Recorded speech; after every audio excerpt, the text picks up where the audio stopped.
Hi friends, welcome to my channel M bakes and vlogs. మన ఛానల్లో నేను already waffles recipe అయితే post చేశాను, మీ అందరికీ తెలిసిన విషయమే. ఈరోజైతే చాలా హెల్తీగా మనం రాగి పిండితో ఈ వేఫల్స్ని తయారు చేసుకుందాం.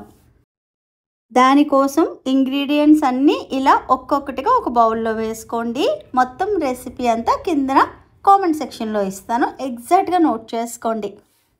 చిన్న చిన్న ఆకళ్ళు ఉంటాయి కదా చిన్నపిల్లలకి, అప్పుడు మనం ఇలా తయారు చేసి వాళ్ళకి ఇవ్వచ్చు. తర్వాత పిల్లలు స్కూల్ నుంచి వచ్చిన తర్వాత ఏదో ఒకటి అడుగుతూ ఉంటారు, ఏది పడితే అది పెట్టడం కన్నా ఇలా వెరైటీగా చేసిస్తే వాళ్ళు కూడా ఇష్టంగా తింటారు.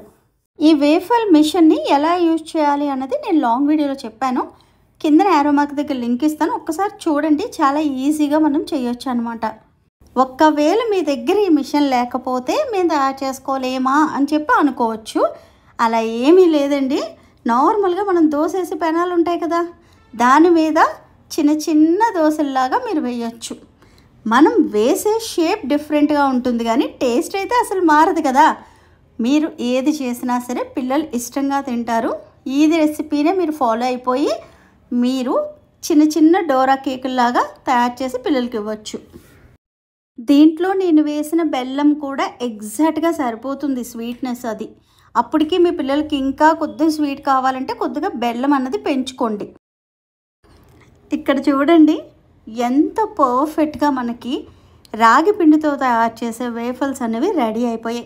దాని మీద మీకు నచ్చిన టాపింగ్స్ అన్నవి మీరు వేసుకొని కూడా తినొచ్చు. ఇది పూర్తిగా ఆప్షనల్ మాత్రమే.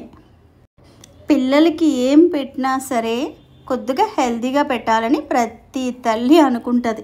నేను కూడా అలాగే అనుకుంటాను. అందుకే నేను చేసే విధానాన్ని మీకు చూపించడం జరిగింది. ఈ రెసిపీ నచ్చిందా? నచ్చితే మటుకు ఛానల్ని సబ్స్క్రైబ్ చేసుకోండి. ఇంకా ఉంటానండి మరి. ప్రేమతో మీ శ్యామల. ఇక్కడ మీకు పెట్టకుండా నేను తినేస్తున్నాను, అసలు ఏమీ అనుకోవద్దు.